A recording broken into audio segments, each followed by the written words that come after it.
गंगा के नीचे से अब गुजरेगा कोलकाता का नया सबवे जो जोड़ेगा हावड़ा को। जी हां, कोलकाता व हावड़ा के बीच देश की पहली अंडरग्राउंड मेट्रो रेल का निर्माण किया गया, पर अब एक बार फिर से गंगा के नीचे से कोलकाता व हावड़ा को जोड़ने वाली सबवे का निर्माण किया जाएगा। इससे पहले हावड़ा ब्रिज का द्वितीय सेकंड ब्रिज का भार को कम किया जा सकेगा। दरअसल हावड़ा ब्रिज के भार को कम करने के लिए ही सेकंड हुगली ब्रिज का निर्माण हुआ था, जो कि काफी सफल रहा। कोलकाता पोर्ट से आने वाले ट्रकों को सेकंड हुगली ब्रिज से गुजरना संभव हो सका है। इस बार दोनों ब्रिज के भार को अब कम करने के लिए केंद्र ने एक नया स्कीम निकाला है। केंद्र सरकार ने एक निर्णय लिया है। केंद्र सरकार का लक्ष्य मालवाहक ट्रकों की आवाजाही के लिए गंगा के नीचे से टनल बनाने का है। यह काम अगले साल यानी कि नए साल से शुरू हो सकता है। इस संबंध में केंद्र ने राज्य से शुरुआती बातचीत भी कर ली है। हालांकि कोई नहीं कह सकता कि इसे खत्म होने में कितना समय लगेगा। टनल का निर्माण प्रधानमंत्री गति शक्ति परियोजना के तहत किया जाएगा। कोलकाता के दक्षिणी किनारे पर मटिया ब्रिज से हावड़ा तक प्रस्तावित टनल मुख्य रूप से ट्रक यातायात के लिए बनाई जाएगी।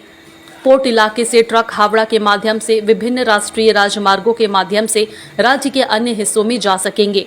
2022 में श्यामा प्रसाद मुखोपाध्याय पोर्ट अथॉरिटी ने इसकी योजना बनाई थी। इसके बाद यह प्रयोग शुरू हुआ कि क्या गंगा के रास्ते पोर्ट इलाके तक ट्रकों के आवागमन के लिए टनल बनाना संभव है। रिपोर्ट बंदरगाह, जहाज रानी और जल मार्ग मंत्रालय को पहले ही सौंपी जा चुकी है। मंत्रालय के प्रदेश मंत्री शांतनु ठाकुर ने कहा है कि जल्द ही काम शुरू किया जा सकता है। उन्होंने कहा है कि अभी तक जो तय हुआ है उस प्रोजेक्ट के लिए 11,000 करोड़ रुपए आवंटित किए जा चुके हैं।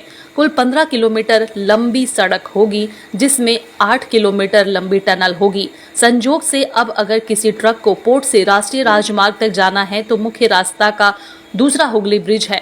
ट्रकों को उस ब्रिज से यात्रा करने के लिए कोलकाता शहर में प्रवेश करना पड़ता है। शांतनु ठाकुर ने कहा है कि केंद्रीय सड़क मंत्री नितिन गडकरी को टनल का प्रस्ताव दिया गया ताकि शहर की यातायात व्यवस्था बाधित ना हो।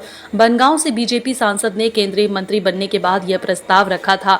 बाद में संभावना परीक्षण की मंजूरी मिल गई और अब जल्द ही लोगों को ये सरप्राइज मिल सकती है कि अब पहली अंडरग्राउंड मेट्रो के बाद जो गंगा के नीचे से गुजर रही थी, अब पहला सबवे बनाया जाएगा जो कोलकाता और हावड़ा को कनेक्ट करेगा और ये 8 किलोमीटर का टनल होगा। ब्यूरो रिपोर्ट, हालाते बंगाल, न्यूज़ टैग इंडिया।